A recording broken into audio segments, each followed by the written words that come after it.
Welcome to the... Outside. Welcome to the... Ang tagal na. Outside.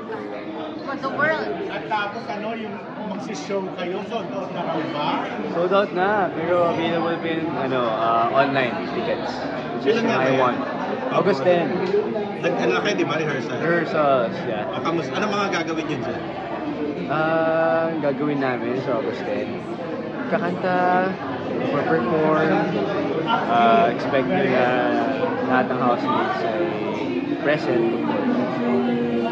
Anong number nyo ni... Number 1. number namin? Abangan nyo na lang.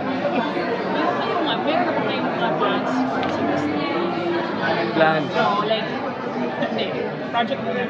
Shake, rattle, and roll. Kasama Hindi, wala, siya. hindi kasama si... Bianca. Kasama si kayong Bianca. dalawa. Kaming dalawa. Meron ba? Meron na. May mga naririnig ako. Na-interested. Oo.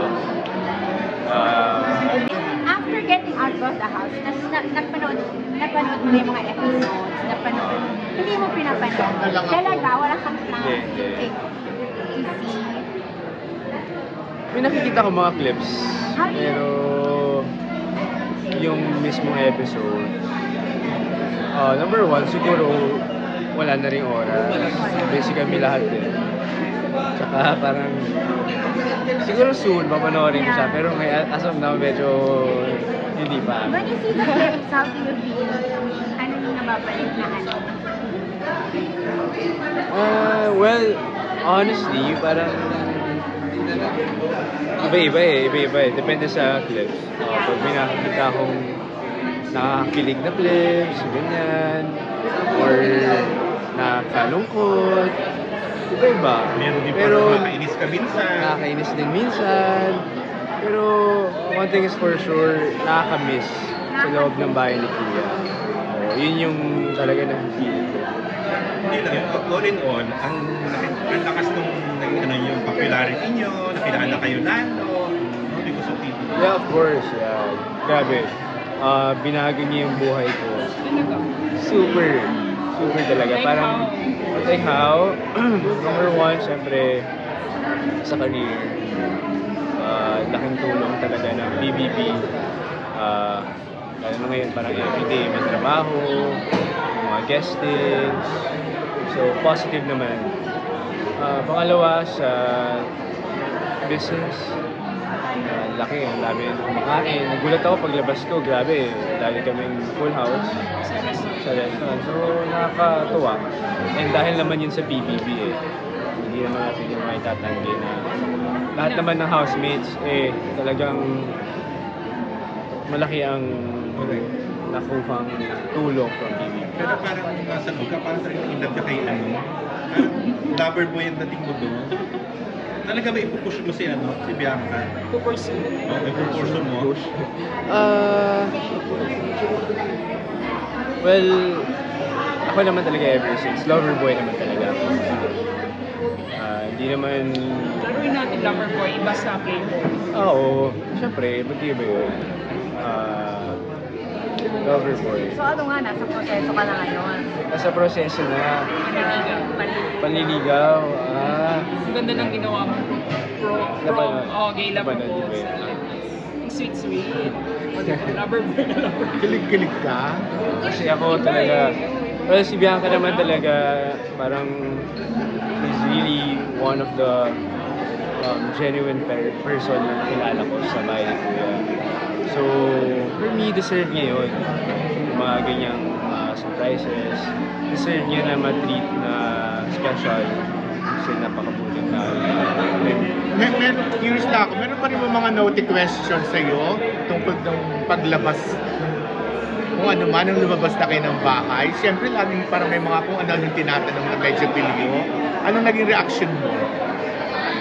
Katulad. Bigyan ng example. Hindi mo na kasi, Jay. Ikaw nga mas bagay sa'yo eh. Shy ako eh. Try ka pa. Hindi, pag may natatanggap akong ganyang mga questions, of course nakakatuwa. Diba? Parang... Lahat naman ng lalaki tinanong eh. Tinatanong. Fun lang, enjoy lang. Kaya, hindi naman sila din sa asin yung Ay, yun na rin yun. Oo, Oh. nakakatuwa. I mean, nakaka-happy na Oo. positive lang. Pero nung nasa loob ka, parang talaga na-inlove ka kay Bianca. Ayun, lumabas ka na ng bahay, ganun pa rin ba yung feeling? Of course, yeah. Kasi again, BBB reality show naman yan eh. Hindi, kasi may mga nangyari na before, parang in laban sa Oo, loob. paglabas Paglabas ng wala bahay. na. Ah, totoo ba? Oo, maraming ano no. Ah, Kasi nga yung proximity. Iba yung ano. Lagi kayo magkasama. Nag-iiba yung dynamics. well, siguro deep lang talaga yung nabuo namin ni Bianca. Na siguro kahit anong mangyari, magiging friends pa rin talaga kami. Friends lang. I mean, kung mangyari yung hindi natin naasahan na hindi namin continue yung gusto namin. For sure, dahil sa na-build namin sa PBB, eh talagang magkaibigan talaga kami. Pero as of now, may ginagawa ka ba? Parang seryoso ka ba? Hakbang. Bang. Well, same pa rin ako. Hindi ako magbabago sa kanya. Kung ano yun nasa loob. Gano'n ka pa rin? Hanggang ngayon. Sweet ba ako?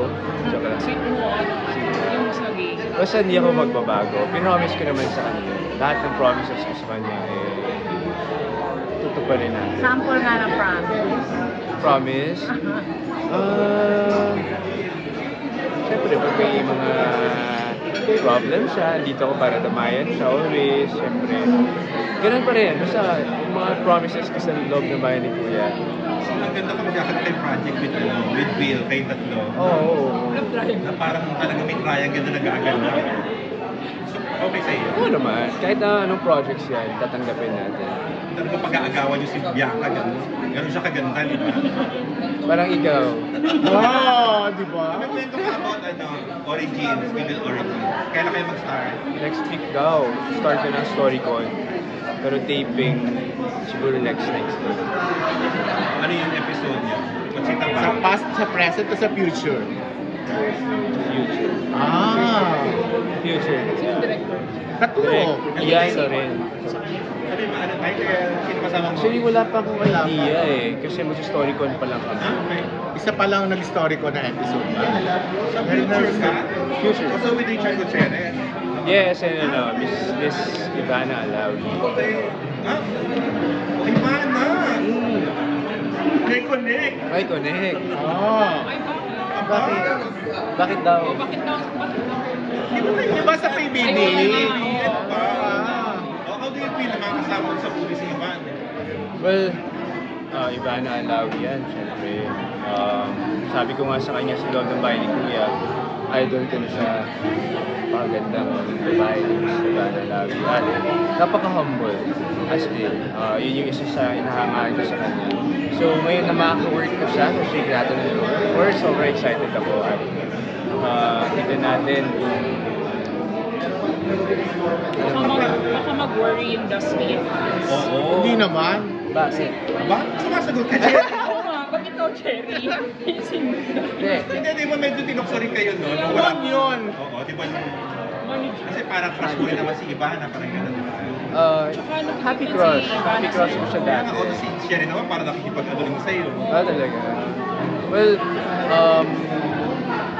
hindi naman. Kasi, Dapat mag-worry. ano to eh, yung story naman, hindi siya love story. Ano siya, action. Tama ba? Kwento mo nga, ano yung alam mo about the episode? Well, ano siya eh, basta yun, ang sabi sa akin action. So makakasama ko nga si Richard Gutierrez. Ano yung connect mo sa character ni Ivan?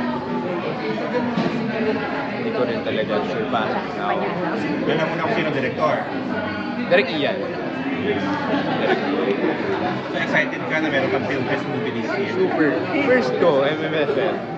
First mo. First time. So hindi ko alam kung alam mo feel pero sobrang excited ako. Yun yung nililook forward ko ngayon. MMFF. Once in a lifetime yan. Kasi bata ka pa lang ba? Gusto mo na talagang mag-showbiz? Bata pa lang ako gusto ko na mag-showbiz. Hindi ko masasabing sobrang gusto ko. Pero lahat naman tayo, nung bata tayo, parang pinapangarap natin maging artista, di ba? Mapanood sa TV. Pero hindi siya yung parang talagang ginapang talagang gustong-gusto na ano. Kasi hindi ko rin naman in-expect. Siyempre, nung bata ako, medyo wala pa akong confidence, ganyan.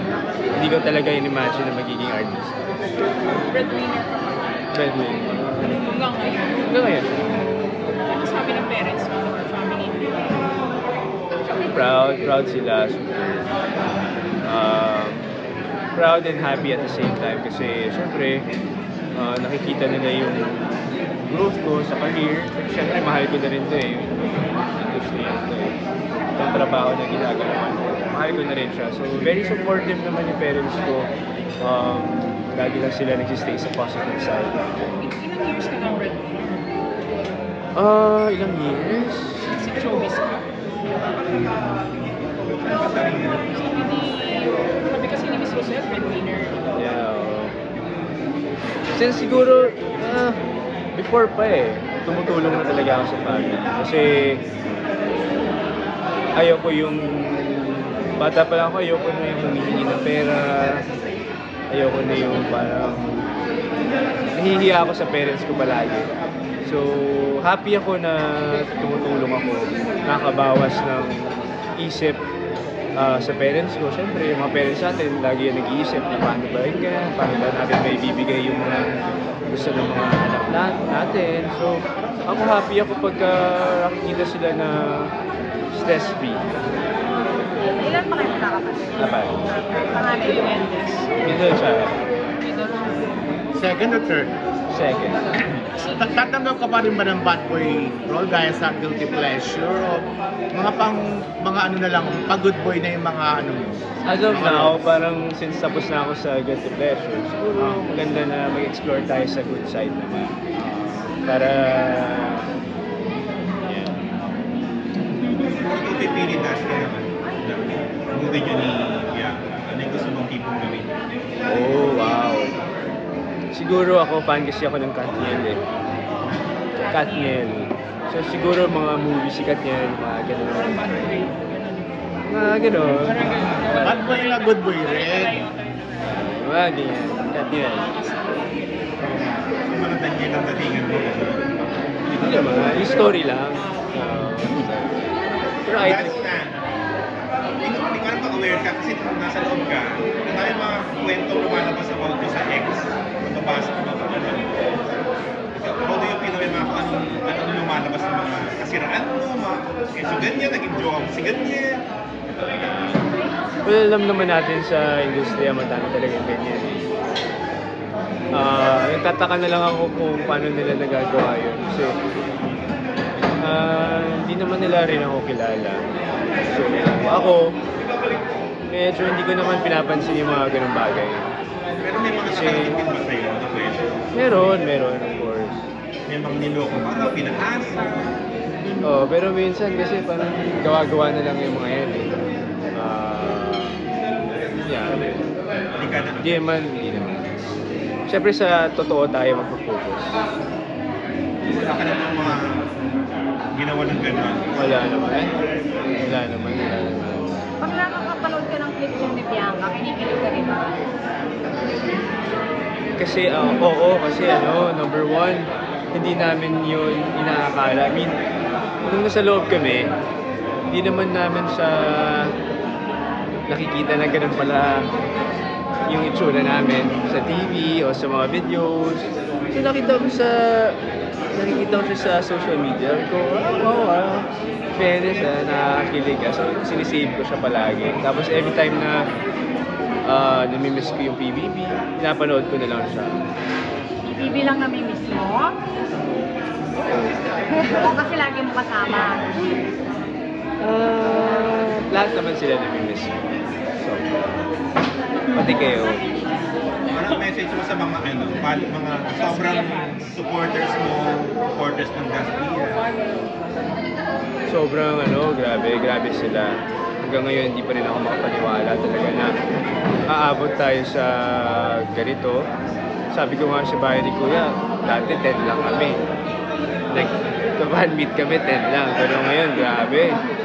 Hindi ko talaga in-expect. Sobrang happy.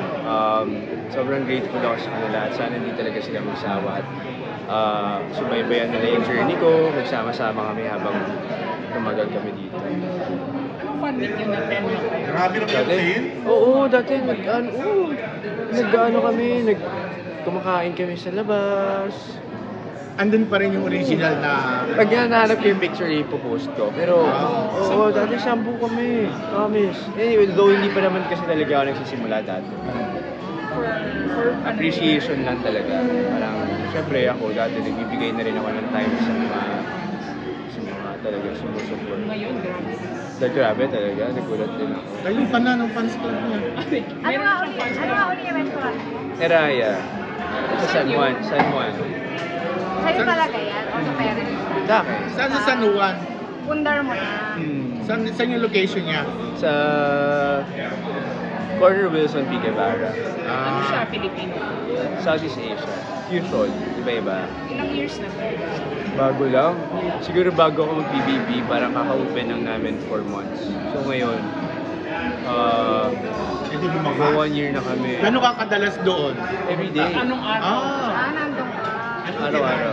Eraya. Eraya. Tagalog yun, ang ibig sabihin ay... Ano yung sabihin? Sanskrit word siya. Fortune's favorite. Pero sino nag-inspire sa'yo mag-open ng restaurant?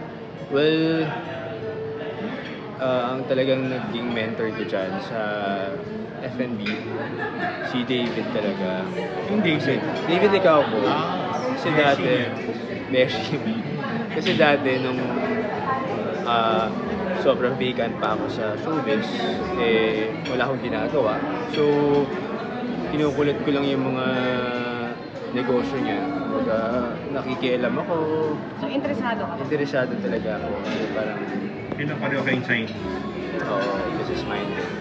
So, yung mga initial ipon mo, dyan napunta? Dyan siya napunta. Pero nagsimula ako sa mga chicken stall.